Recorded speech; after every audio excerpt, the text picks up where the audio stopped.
साल की सरकार ने कौन सा कीर्तिमान स्थापित किया है?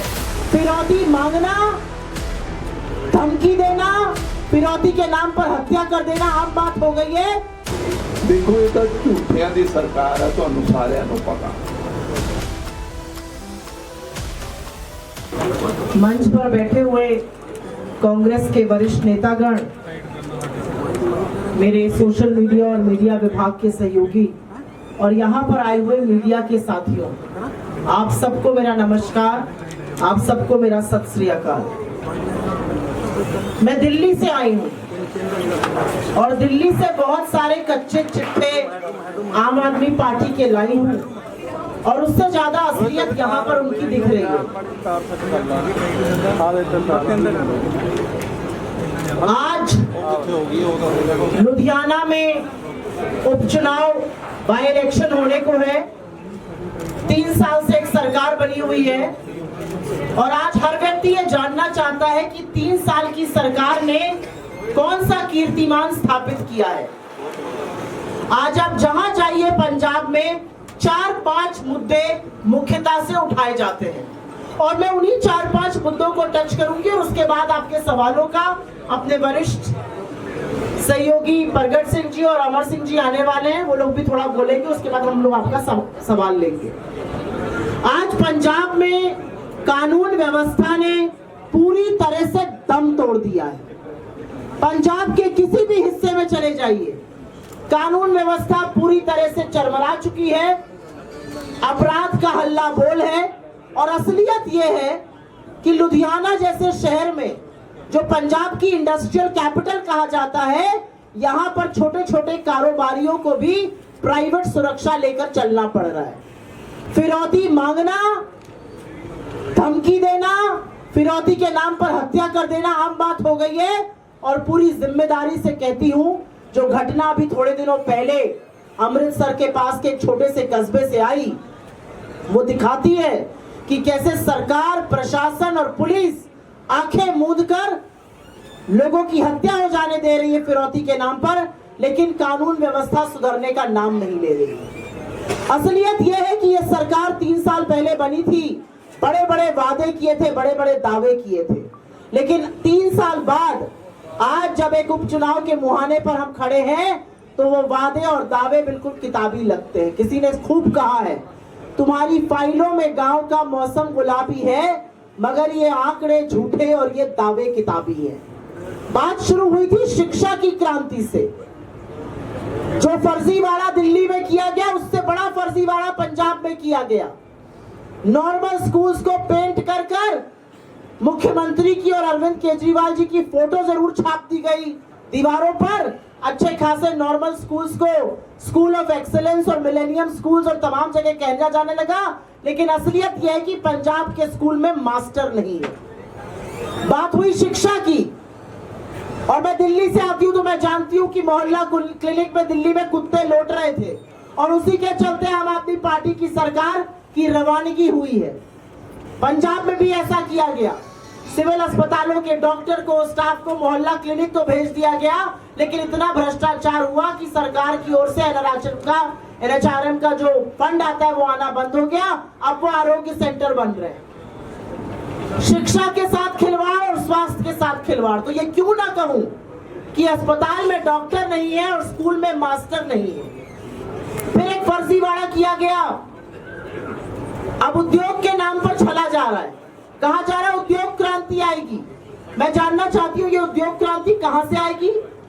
ये उद्योग क्रांति पिछले 3 साल में क्यों नहीं आई है? आपने पिछले 3 साल में एक भी बड़ा उद्योग अगर सेटअप किया हो तो उसके बारे में जरूर चर्चा कीजिए। पिछले 3 साल में पंजाब की सरकार ने कौन सा इंस्टीट्यूशन बनाया है, कौन सा उद्योग यहाँ पर लेकर आए हैं? असलियत क्या है, आपका उद्योग पंजाब छोड़ के बाकी राज्यों में जा रहा है। और ये अलग बात है कि आप बाकी राज्यों से लोग लाकर अपने पोल्यूशन बोर्ड का चेयरमैन बना रहे हैं, इंडस्ट्रियल बोर्ड का चेयरमैन बना रहे हैं। क्या पंजाब की जनता में मेहनती, मेहनतकश, ईमानदार, अच्छे लोग नहीं है जो बोर्ड के चेयरमैन यहाँ बनाए जा सके? और ये सारा फर्जीवाड़ा ढकने के लिए एक मंत्र अरविंद केजरीवाल और भगवंत मान ने मोदी जी से सीखा है, वो है प्रचार और प्रसार। जिस पंजाब में 91 करोड़ रुपए प्रचार प्रसार में खर्चा होते थे, गवर्नमेंट एड्स पर खर्चा होते थे, आज वहां 791 करोड़ रुपए खर्चा हो रहे हैं। कहां से पैसा आ रहा है, कहां से ये पैसा बरस रहा है, ये लोग जानना चाहते हैं। मैं सुबह लुधियाना स्टेशन पर उतरी और जब तक हम इस स्थल पे आए या एक जगह और गए, हमने सिर्फ और सिर्फ आम आदमी पार्टी की होर्डिंग देखी। प्रचार प्रसार एक आदमी की फोटो छापकर उसकी छवि सुधारने के लिए किया जा रहा है। और अगर निष्पक्ष पत्रकार आप जैसे कुछ लोग खड़े होकर सवाल पूछते हैं तो आपके खिलाफ सीआईडी से लेकर पुलिस की रेड कर दी जाती है। लेकिन कितना भी प्रचार प्रसार कर लो, कितना भी एडवर्टाइजमेंट लगा लो, असलियत नहीं छुप सकती है। और इसीलिए असलियत छुपाने के लिए आपको डराया धमकाया जाता है। जब जंगल में रंगे सियार को आप शेर बना दीजिए, बारिश में उसका रंग उतर ही जाता है। और वही पंजाब में हुआ है। पंजाब में किस मुंह से ये लोग सरकार की बात करते हैं? 3 साल में ड्रग का जो यूज और अब्यूज है पंजाब में, वो लगातार बढ़ा है। हर बार एक नई तारीख समझ में आती है। हर बार आम आदमी पार्टी की गवर्नमेंट एक नई तारीख देकर नशा मुक्ति अभियान चलाती है, नशे के खिलाफ युद्ध छेड़ती है। पहले वाले युद्ध का क्या हुआ? आज घर घर ड्रग की डिलीवरी हो रही है। पंजाब में बेरोजगारी से जूझ रहे लोग आज ड्रग के, उनके बच्चे जो है ड्रग के हवाले आ रहे हैं। असलियत यह है कि आपने सरकार बनाई और लोगों ने सोचा कि आप कुछ बातें करेंगे, आप कुछ वादे पूरा करेंगे।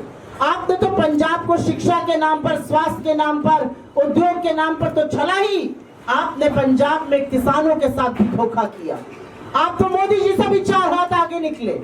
आपने किसानों को बात करने के लिए घर बुलवाया, वहीं उनकी गिरफ्तारी कराई और उनके जितने भी ट्रैक्टर ट्रॉली जैसी चीजें थी उनको अपने जब्त कर लिया। आपने तो पीठ में वही छुरा घोपा जो दिल्ली में बैठी हुई सरकार ने घोपा। तो ये क्यों ना कहा जाए कि 3 साल सरकार चलाने के बाद आपने एक बड़ा काम किया और वो है कर्जा लेने का काम। पिछले 3 साल में ही इस सरकार ने 1.5 लाख करोड़ का कर्जा लिया। तो ये पलट के हम क्यों ना पूछे कि आपने इतना कर्जा लिया? हर पेपर पर आपकी फोटो चमकती है, हर वेबसाइट पर आपकी फोटो दिखती है, लेकिन पंजाब की 1.25 करोड़ महिलाओं को आप 1000 रुपए महीने का नहीं दे सके। और ये देना आसान है, ये नियत होती है तो आप दे सकते हैं। हम कर्नाटका में दे रहे हैं, हम तेलंगाना में दे रहे हैं, हम हिमाचल में दे रहे हैं, हम झारखंड में दे रहे हैं, क्योंकि हमने वादा किया था लोगों से। आज असलियत यह है कि बड़े बड़े प्रॉमिस किए गए लेकिन वो प्रॉमिसेस पूरे नहीं किए गए। आज असलियत यह है कि अपनी सत्ता को संवारने के लिए एक ऐसे कैंडिडेट को उतारा गया है जो राज्यसभा सदस्य है। क्या पंजाब में आम आदमी पार्टी के पास लुधियाना वेस्ट में एक ऐसा कैंडिडेट नहीं था जिसको वो एमएलए का टिकट दे सके? ये पंजाब का बच्चा बच्चा जानता है। ये इसलिए किया जा रहा है क्योंकि किसी तरह से जुगत बढ़ाकर, किसी तरह से प्रशासन और पुलिस के दम पर इस चुनाव को चुराया जा सके और अरविंद केजरीवाल जी खुद राज्यसभा पहुंच सके। ये सवाल आपके हैं जो मैं इस मंच से आपके इसके माध्यम से पूछ रही हूँ। आज असलियत यह है कि पुलिस और प्रशासन के बल पर लोगों को डराया धमकाया जा रहा है। एक ऐसे व्यक्ति को लाया गया है, ये सोच कर लाया गया है कि अगर वो जीत गए, लेकिन वो जीतेंगे नहीं। असलियत यह है कि पंजाब में कांग्रेस मुस्तैदी से खड़ी है, मुस्तैदी से सवाल पूछ रही है। हमारे बहुत सारे कामों का श्रेय जब आम आदमी पार्टी लेती है, उसका पर्दाफाश करने के लिए अमर सिंह जी, प्रगट सिंह जी हैं, वो आपसे बात करेंगे। लेकिन 3 साल बाद जब सत्ता चलाने के बाद आज एक उपचुनाव हो रहा है, तो इस सरकार के पास अपने बताए हुए काम गिनाने का एक भी काम नहीं है। इसी मोड़ पर मैंने एक होर्डिंग लगी देखी और उस होर्डिंग में यहाँ के कैंडिडेट की फोटो के साथ लगा है 18 महीने में आपका जबरदस्त विकास कर दूंगा। 18 महीने में विकास करने की बात कर रहे हैं। 36 महीने में क्या किया आम आदमी पार्टी की सरकार ने पंजाब में? आपने दिल्ली का एक फर्जी मॉडल दिखाया, आपने उस दिल्ली के फर्जी मॉडल पर पंजाब में सरकार तो बना ली, लेकिन मैं ये दावे के साथ कह सकती हूँ यही नहीं, आने वाले विधानसभा चुनाव में भी जनता समझ चुकी है, जनता जानती है उनके सुख दुख का साथी कौन है, जनता जानती है फर्जीवाड़ा कौन कर रहा है। जनता ये भी समझती है कि यहाँ के मुख्यमंत्री, यहाँ के प्रशासन, यहाँ की पुलिस, यहाँ की सरकार को कौन कठपुतली की तरह से बैठकर बाहर से चला रहा है, और इसका बिल्कुल वाजिब जवाब जनता देगी।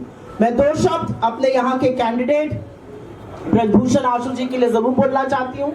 हमारे कर्मठ कार्यकर्ता हैं, कांग्रेस में जमीनी स्तर की राजनीति से ऊपर आए हैं, चुनाव लड़ रहे हैं, और हम सब उनके साथ मुस्तैदी से खड़े हैं।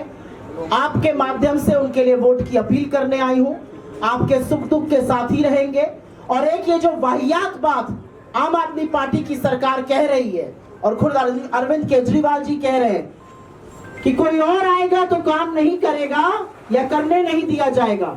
लोकतंत्र में एक चुना हुआ सांसद या चुना हुआ विधायक, चाहे वो सत्ता पक्ष का हो या विपक्ष का हो, वो एक बराबर होता है। उसको हक है अपनी जनता के लिए काम करने का। लोकतंत्र में अगर कोई ये हेकड़ी दिखाता है, लोकतंत्र में कोई अगर इस तरह की धमकी देता है, वो महा अलोकतांत्रिक काम कर रहा है, और इसका जवाब जनता आपको खुद देगी। अभी देखो, ये तो झूठियां दी सरकार है, ਤੁਹਾਨੂੰ ਸਾਰਿਆਂ ਨੂੰ ਪਤਾ। ਨਵਾਂ ਮਾਡਲ ਮੈਂ ਬਾਰ-ਬਾਰ ਕਹਿੰਦਾ ਹੁੰਦਾ ਕਿ ਯਾਰ ਆ ਐਜੂਕੇਸ਼ਨ ਮਿਨਿਸਟਰ ਸਾਡੇ ਨਾਲ ਰਹੇ ਆ ਬੈਠੇ ਆ ਪ੍ਰਗਟ ਜੀ, ਇਹਨਾਂ ਨੇ ਕੋਈ ਇੱਕ ਸਕੂਲ ਨਵਾਂ ਬਣਾਇਆ ਸਾਰੇ ਪੰਜਾਬ 'ਚ? ਐ ਕਰੋ, ਇਹਨਾਂ ਨੂੰ ਦਿਖਾ ਦਿਓ, ਆ ਸਾਡੇ ਸਿੱਖਿਆ ਮੰਤਰੀ ਬੈਠੇ, ਇੱਕ ਸਕੂਲ ਬਣਾਇਆ ਹੋਵੇ, ਇੱਕ ਹਸਪਤਾਲ ਬਣਾਇਆ ਹੋਵੇ। ਮੈਂ ਤੁਹਾਨੂੰ ਜਿਹੜੀ ਮੈਂ ਆਇਆ ਇਸ ਪ੍ਰੈਸ ਕਾਨਫਰੰਸ 'ਚ ਤੁਹਾਨੂੰ ਇੱਕ ਬਹੁਤ ਵਧੀਆ ਗੱਲ ਦੱਸਣ ਆਇਆ। ਆ ਜਿਹੜੇ ਕੈਂਡੀਡੇਟ ਨੇ ਸੰਜੀਵ ਅਰੋੜਾ ਜੀ, ਇਹ ਰਾਜ ਸਭਾ ਦੇ ਮੈਂਬਰ ਨੇ, 2022 ਚ ਮੈਂਬਰ ਬਣੇ। मैं इन्होंने पोस्टर और अखबार देख के आया, बार बार कहते हलवारा एयरपोर्ट में बनवाती है और बस मैं चालू करा रहा क्यों भाई बार बार करते हैं ना, इतने पोस्टर लाते आ लाते आ लाते आ। मैं तुहानू ओदी कहानी सिर्फ दसन आया कि झूठियां दी सरकार एक किस हद तक झूठ बोल सकते हैं। हलवारा एयरपोर्ट 2018 ਜਦੋਂ ਕਾਂਗਰਸ ਦੀ ਸਰਕਾਰ ਸੀ ਉਦੋਂ ਪ੍ਰਪੋਜ਼ਲ ਗਈ ਸੀ ਭਾਰਤ ਸਰਕਾਰ ਨੂੰ, ਔਰ ਮੈਂ ਆਈਐਸ ਅਫਸਰ ਹੁੰਦਾ ਸੀ, ਮੇਰਾ ਬੈਚਮੇਟ ਉੱਥੇ ਸੈਕਟਰੀ ਸੀ, ਸਿਵਲ ਏਵੀਏਸ਼ਨ ਸੈਕਟਰੀ। ਮੈਂ ਉਹਦੇ ਤੋਂ ਸੈਂਕਸ਼ਨ ਕਰਾ ਕੇ ਲਿਆਇਆ ਸੀ ਇਹਦੀ ਸਾਰੀ ਜ਼ਮੀਨ ਦੀ ਐਕੁਜੀਸ਼ਨ, ਇਹਦੀ ਸੜਕ ਅਪਰੋਚ ਰੋਡ, ਇਹਦਾ ਦੀਵਾਰ, ਇਹਦਾ ਮੇਨ ਬਿਲਡਿੰਗ ਦਾ ਉਦਘਾਟਨ ਉਹ ਡਾਕਟਰ ਅਮਰ ਸਿੰਘ ਨੇ ਕੀਤਾ। ਮੈਂ ਤੁਹਾਨੂੰ ਹੁਣੇ ਫੋਟੋਆਂ ਵੰਡੂਗਾ ਕਿ ਮੈਂ ਉਦਘਾਟਨ ਕਰ ਰਿਹਾ ਪਰਸਨਲੀ, दूसरा नहीं कोई आदमी।